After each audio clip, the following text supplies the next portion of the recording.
Hello बच्चों, स्वागत है आपका अपने YouTube चैनल जैकपुर पे। आज के इस वीडियोस में हम डिस्कस करने वाले हैं क्लास 9 का गणित में अध्याय 7 और टॉपिक होगा हमारा त्रिभुज, जिसमें आज हम पढ़ाई करेंगे त्रिभुज की सर्वांग समता के बारे में। यानी बच्चों, आज हम आपको मैथ सिखा नहीं रहे हैं बल्कि पढ़ा रहे हैं। ठीक है, तो आज की जो वीडियो है वो काफ़ी इंपॉर्टेंट होने वाली है आप लोगों के लिए, यदि आप क्लास 9 में पढ़ रहे हैं या फिर क्लास 8 में पढ़ रहे हैं या फिर क्लास 10 में पढ़ रहे हैं। आप लोगों को काफ़ी प्रॉब्लम होती है सर्वांग समता को समझने में कि आखिर ये होता क्या होता है ये, और ये जब त्रिभुज सर्वांगसम होती है तो उससे क्या इफेक्ट पड़ता है त्रिभुज के ऊपर। इन सभी बातों पे आज के वीडियो में हम डिस्कस करने वाले हैं। तो काफ़ी इंपॉर्टेंट वीडियो होने वाला है आपके लिए। आप हमारे चैनल पे बने रहिएगा, शुरू से लेकर अंत तक वीडियो को स्किप नहीं कीजिएगा। और वीडियो पसंद आएगा तो वीडियो को लाइक कीजिएगा। चैनल पर यदि पहली बार आए तो चैनल को सब्सक्राइब कर लीजिए अगली वीडियो के नोटिफिकेशन को पाने के लिए। तो चलिए ज़्यादा देर ना करते हुए क्लास शुरू करते हैं। देखिए, आज की इस वीडियोज़ में जो हम डिस्कस करने वाले हैं मोस्टली वो जो है त्रिभुज की सर्वांग समता के बारे में जानेंगे कि त्रिभुज की सर्वांग समता होती क्या है। ठीक है बच्चों, देखिए सर्वांग समता का अर्थ क्या होता है, सबसे पहले हम इसे समझ लेते हैं। तो बच्चों, सर्वांग समता का जो अर्थ होता है वो होता है सर्व अंग समान। क्या? सर्व अंग समान। ठीक है, यानी इसका मतलब ये होता है कि कोई भी दो पार्ट है। जैसे मान लीजिए हम बात करते हैं यहाँ पर दो एटीएम की बात करते हैं। क्या करते हैं बच्चों? दो एटीएम की बात करते हैं। बैंकों के द्वारा एक एटीएम प्रदान किया जाता है। आप दो एटीएम ले आइए बैंक के, उन दोनों को आप इस पर रख दीजिए, यानी इस वाले एक नंबर एटीएम को दो नंबर के ऊपर चढ़ा दीजिए।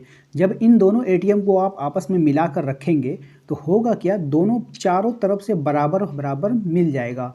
यानी आपको ऐसा लगेगा कि एक ही एटीएम रखा है, यानी दोनों टू कॉपी एक दूसरे पर क्या होगा, चढ़ जाएगा। ठीक है ना, यानी सारा अंग उसका क्या हो जाएगा, समान हो जाएगा। तो इसी प्रकार से ये नाम निकल कर आया सर्वांग समता। ठीक है, नेक्स्ट है हमारा दो चूड़ियाँ एक माप का।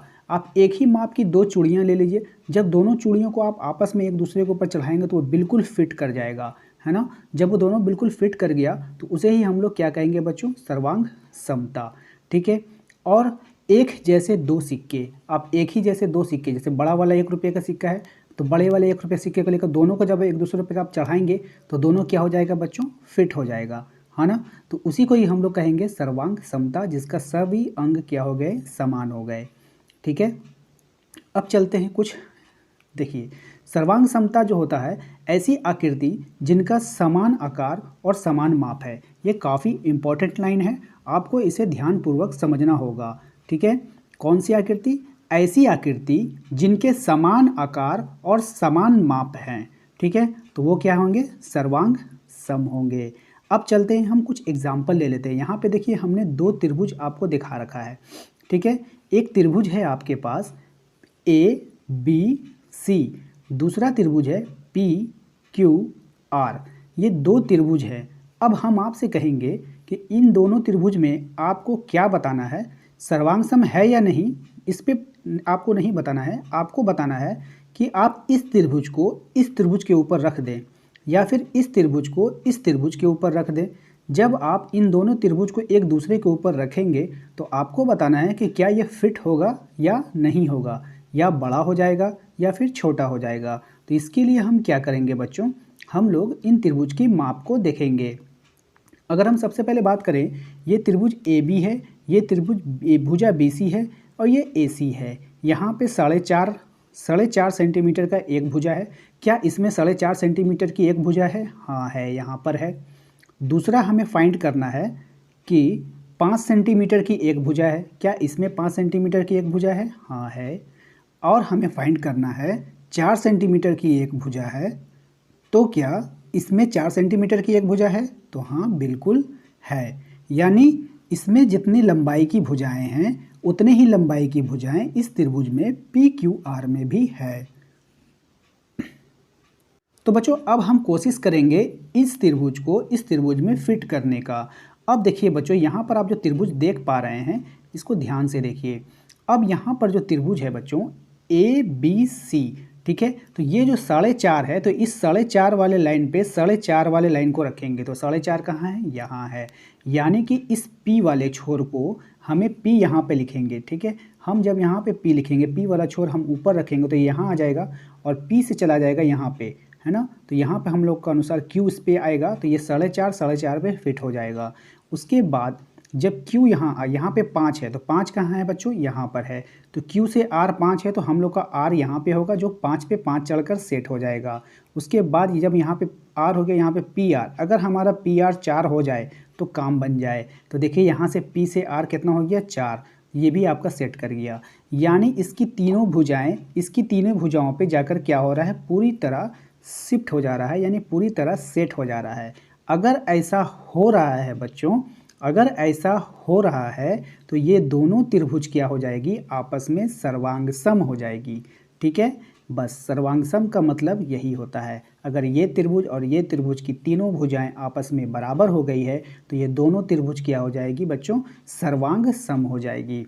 और बच्चों एक बात और मैं आपको बता देता हूँ, काफ़ी इंपॉर्टेंट बात है, ध्यान से सुनिएगा, वीडियो स्किप मत कीजिए। अगर आप वीडियो छोड़कर जाएंगे तो बहुत ऐसी बातें हैं जो सीखने से आप रह जाएंगे। अब देखिए, अगर इस वाले त्रिभुज को हमने पलट दिया इस तरह से, ठीक है, ये P ऊपर चला गया, ये Q आपका यहाँ आ गया और ये यहाँ पे R आ गया, यही हुआ, ठीक है ना। तो अगर हमने इस वाले त्रिभुज को इस पर सेट कर दिया, ठीक ला करके इस पर बैठा दिया, क्योंकि दोनों के सभी की लंबाई भुजाओं के समान है, ठीक है ना। ये लाल, अब हम आपको बता देंगे, मान लीजिए ये लाल त्रिभुज है, ठीक है, ये लाल त्रिभुज है और ये पहले से जो था वो हरा त्रिभुज था, ठीक है, यानी दो त्रिभुज हमने एक दूसरे पे चढ़ा दिया।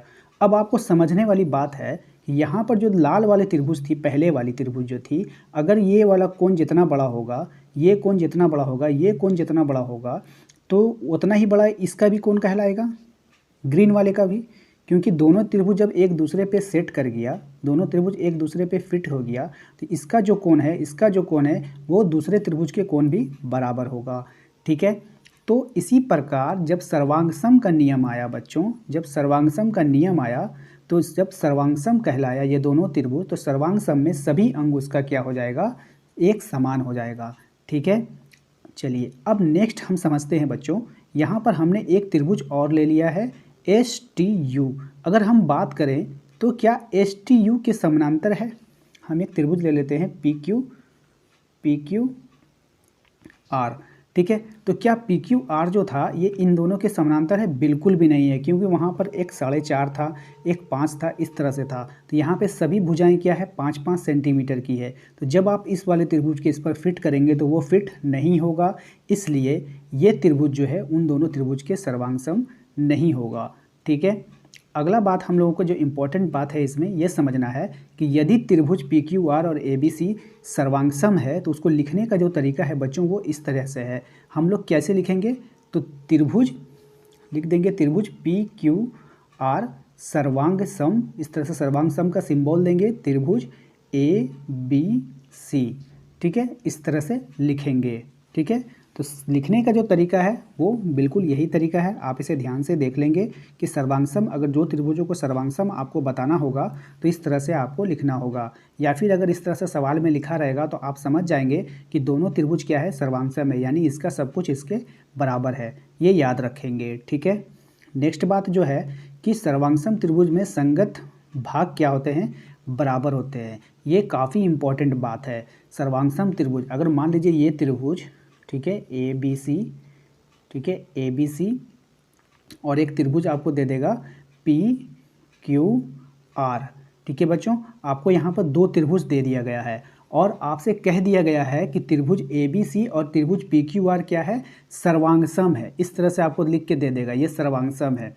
तो बताइए AB के बारे में और PQ के बारे में आपका क्या ख्याल है।